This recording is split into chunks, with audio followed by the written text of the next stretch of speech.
आकाशवाणी गोरखपुर से समाचार दर्शन।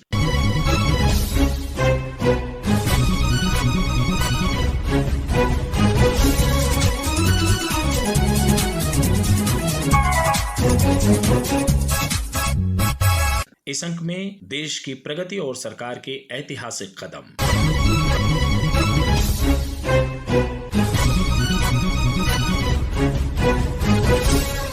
देश के चतुर्दिक विकास के लिए प्रधानमंत्री नरेंद्र मोदी के नेतृत्व वाली एनडीए सरकार ने पिछले 11 वर्षों में कई ऐतिहासिक कदम उठाए हैं। इन कदमों से देश वर्ष 2047 तक विकसित भारत के संकल्प के साथ आगे बढ़ रहा है। प्रस्तुत है इस संबंध में खास परिचर्चा। देश भर में विभिन्न कार्यक्रम आयोजित हो रहे हैं। महिलाओं के लिए, बच्चों के लिए और समाज के हाशिए पर मौजूद लोगों के लिए सरकार की ओर से चलाई जा रही योजनाओं का लाभ उन तक पहुंचाने के लिए प्रयास हो रहा है। इसी दौरान हम उन कदमों की चर्चा करेंगे, उन योजनाओं की चर्चा करेंगे, सरकार के उन प्रयासों की चर्चा करेंगे जिनकी वजह से एक समेकित विकास के जो लक्ष्य है उसको हासिल करने का प्रयास हो रहा है। कैसे अंत्योदय की भावना को ध्यान में रखते हुए सरकार काम कर रही है और समाज के दबे कुचले वर्ग, पिछड़े वर्ग और सरकार के प्रयासों से दूर रहे लोगों तक सरकार विभिन्न योजनाओं के जरिए पहुंचने का प्रयास कर रही है और उन तक लाभ पहुंचा रही है। इस विशेष परिचर्चा में हमारे साथ हैं वरिष्ठ पत्रकार आशीष मिश्र और हमारे साथ इस परिचर्चा में शामिल हैं जय नारायण स्नातकोत्तर महाविद्यालय के राजनीति शास्त्र के प्रोफेसर ब्रजेश मिश्र जी। आप दोनों का इस परिचर्चा में बहुत बहुत स्वागत है। ब्रजेश जी, जब हम समेकित विकास की बात करते हैं तो उसमें एक पक्ष ये भी आता है कि एक तो विकास की अपनी जो नॉर्मल जो पैमाने होते हैं अवस्थापना से जुड़े हुए, इंफ्रास्ट्रक्चर से जुड़े हुए, एक जो सांस्कृतिक विकास की बात होती है, राजनीतिक विकास की बात होती है। जब हम इसको एक पॉलिटिकल एंगल से देखते हैं तो क्या भारत में जिस तरीके का राजनीतिक परिदृश्य पिछले 11 सालों में रहा है, कौन से स्टेप, जैसे मैं एक मानता हूं कि एक नेशनल एजुकेशन पॉलिसी एक बहुत बड़ा सरकार का कदम रहा जिसने पूरे भारत को एक सूत्र में बांधने की कोशिश की, और भाषाई विकास भी एक प्रकार का विकास है जिसमें क्षेत्रीय भाषाएं जो है उनमें करिकुलम को प्रोत्साहन दिया गया, छात्रों के विकास को प्रोत्साहन दिया गया। तो ये किस तरीके से पूरे भारत में एक विशेष बदलाव की बयार बन के आया? बड़ा अच्छा आपने प्रश्न पूछा कि न्यू एजुकेशन पॉलिसी, नई शिक्षा नीति का क्या भूमिका रही। इसमें वोकेशनल पार्ट पर काफी ध्यान दिया गया है। और पहले ये था कि 3 वर्ष में आप स्नातक होंगे या नहीं होंगे। अब स्नातक के प्रत्येक वर्ष पर आपको कुछ न कुछ मिलेगा, या तो डिप्लोमा मिलेगा या सर्टिफिकेट या रिसर्च का सर्टिफिकेशन मिलेगा। दूसरा ये है कि अगर हम जैसे सांस्कृतिक चेतना, समग्र राष्ट्रीय चेतना की बात करें तो सर्वश्रेष्ठ उदाहरण मैं मानता हूं कि अभी प्रयागराज में ही 65 से 67 करोड़ लोगों ने स्नान किया, और ये सरकार के सर्वोत्तम प्रबंधन का एक उदाहरण रहा जिसमें संघ और राज्य दोनों सरकारों की बड़ी व्यापक भूमिका रही। चाहे रेल रोड कनेक्टिविटी है, चाहे आवागमन हो, चाहे संचार रहा हो, चाहे एआई का प्रयोग रहा हो,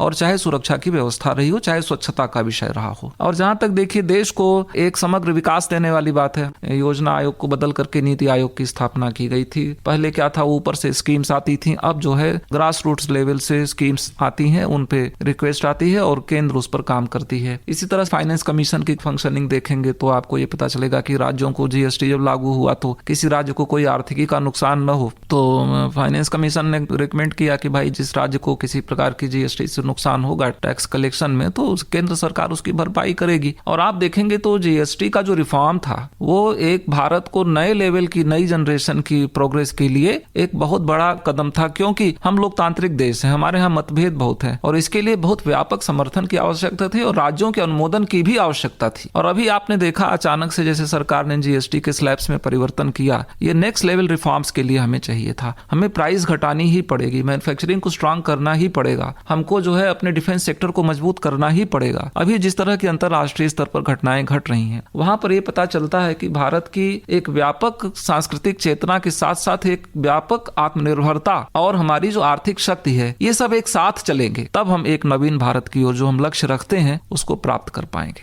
आशीष जी, जो हम योजनाओं की बात करते हैं तो मोदी जी बार बार, प्रधानमंत्री जी अपने भाषणों में भी इस बात का जिक्र करते हैं कि कभी कुछ सालों पहले तक यह हाल था कि 1 रुपए में कुछ पैसे ही पहुंच पाते हैं, बाकी भ्रष्टाचार की भेंट चढ़ जाते हैं। पिछले 11 सालों में सरकार ने बहुत सारे ऐसे कदम उठाए हैं जिनसे भ्रष्टाचार को खत्म किया जा सके। पहले लोगों तक वो चीजें पहुंचती ही नहीं थी, सरकार जिनकी योजनाएं बना करके लाती थी। तो आप 11 साल में भ्रष्टाचार को खत्म करना या कम करना, उसका प्रयास करना, वो किस तरीके से इस इंक्लूसिव ग्रोथ को आगे बढ़ा रहा है? देखिए, मोदी जी ने उसके लिए प्रयास किए हैं। पहली बात तो डायरेक्ट बेनिफिट ट्रांसफर जो स्कीम है, डीबीटी है, गैस सब्सिडी है, छात्रवृत्ति, पेंशन, मनरेगा जैसी योजनाओं का पैसा सीधे लाभार्थियों के बैंक खाते में जा रहा है। इससे बिचौलियां और जो फर्जी लाभार्थी हैं वो कम हुए हैं। उसके बाद आधार आधारित प्रमाणीकरण से पहचान पुख्ता की गई है, धोखाधड़ी कम किया गया है। फिर ई टेंडरिंग और जेम सरकारी खरीद और ठेके ऑनलाइन हुए हैं। तो ये हुआ। तो उसके बाद लोकपाल की नीति 2019 में देश में पहला लोकपाल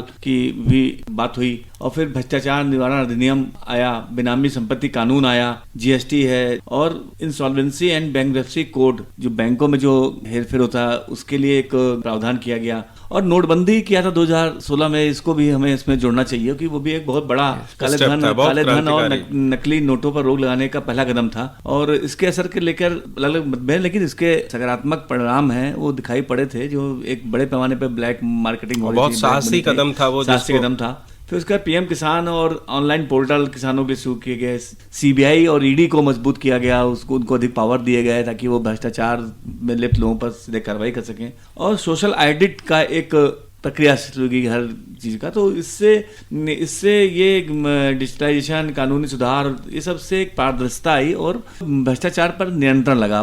कानूनी प्रक्रिया को सरल किया गया है और जो भी आईपीसी और जो बीएनएस में जो बदलाव किया गया है ये भी उसका एक बहुत बड़ा कदम है। क्योंकि जो हमारे कानून थे वो काफी पुराने थे, अब नए कानून आ गए थे, डिजिटल कानून आ गए, डिजिटल अपराध हो रहे हैं तो वो हमारे उस कानून में कवर नहीं हो रहे थे। तो ये सब चीजों को लाकर उसको एक टाइम बाउंड कर दिया गया है कि कितने समय तक किसी केस का निपटारा होना है। तो ये एक अभूतपूर्व कदम है। जी ब्रजेश जी, आप चूंकि राजनीति विज्ञान पढ़ाते हैं, राजनीतिक परिदृश्य की बेहतर व्याख्या कर सकते हैं। समेकित विकास की जब बात होती है तो सिर्फ वो आर्थिक विकास ही नहीं है, वो एक लोकतांत्रिक तरीके से जो एक राजनीतिक परिदृश्य है उसमें कितना बदलाव आया है, उसमें कितना विकास हुआ है।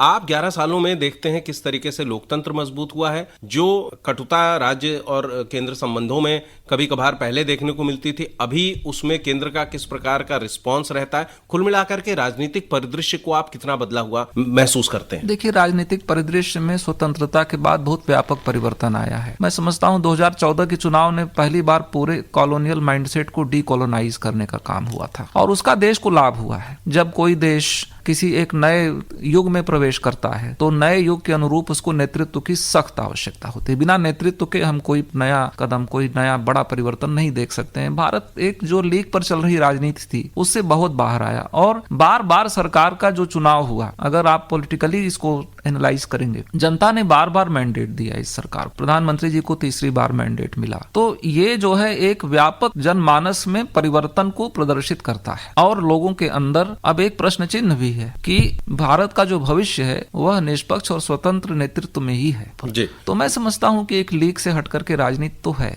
बिल्कुल सही बात है। आशीष जी, आखिरी सवाल आपसे जानना चाहेंगे कि जो पिछले 11 सालों का कार्यकाल है उसमें केंद्र सरकार की तो भूमिका रही। उत्तर प्रदेश के लिहाज से देखें तो राज्य सरकार ने भी काफी कदम उठाए, जैसे आम लोगों तक सरकार की जो चीजें हैं, सरकार की जो योजनाएं हैं, सरकार की जो प्रयास हैं वो पहुंचे। मुख्यमंत्री स्वयं दिवाली वनटांगिया समुदाय के लोगों के साथ मनाते हैं, जिसे कहें कि जंगलों में एक तरीके से रहते थे और उनके घरों तक कोई भी राजस्व गांव भी नहीं थे, उनके गांव जो थे। तो सरकार वास्तव में राज्य सरकार के प्रयासों को आप इस दिशा में किस तरीके से देखते हैं? देखिए, योगी सरकार 2017 के बाद से जो अंत्योदय और जो निचले तबके थे, गरीब कल्याण की योजनाओं में एक दुगना पुश हुआ। क्योंकि जो केंद्र सरकार की योजनाएं चल रही थी उसको यूपी में फिर एक मॉनिटरिंग शुरू हुई, एक अलग से नोडल अफसर रखा गया हर सेंट्रल गवर्नमेंट की योजनाओं के लिए ताकि वो नीचे तक वो योजनाएं जाएं। मुख्यमंत्री खुद वनटांगिया, थारू जनजाति, सभी जनजातियों के कल्याण के लिए उन्होंने जितनी सिर्फ समाज कल्याण की योजनाएं स्टार्ट की थी उसकी मुख्यमंत्री ने खुद अपने स्तर मॉनिटरिंग स्टार्ट की। आज समाज कल्याण के जो हॉस्टल खुल रहे हैं, छात्रवृत्ति मिल रही है, तो उसमें एक बड़ा अभूतपूर्व कदम आया। खासकर छात्रवृत्ति में मुख्यमंत्री खुद उसकी समीक्षा करते हैं कि कोई भी बच्चा जो पात्र है उस छात्रवृत्ति उसको अवश्य मिले और छूटे ना। तो इससे शिक्षा का स्तर बढ़ा है, सामाजिक स्तर बढ़ा हुआ है और आने वाले दिनों में ये और आगे गति से चीजें आगे बढ़ेंगी। बिल्कुल, सरकार का प्रयास यही होना चाहिए कि जो अंतिम व्यक्ति है, जो अंत्योदय है, जिसका विकास होना आवश्यक है, जो बिल्कुल हर चीज से महरूम है, उसे सरकार के होने का एहसास हो। आशीष जी और ब्रजेश जी, इस पर चर्चा में शामिल होने के लिए आप दोनों का बहुत बहुत धन्यवाद। समाचार दर्शन के इस अंक में आप सुन रहे थे देश की प्रगति और सरकार के ऐतिहासिक कदम। इसी के साथ संपन्न होता है समाचार दर्शन का यह अंक। संपादन प्रेमचंद्र गुप्ता और वाचन वेद प्रकाश पाठक।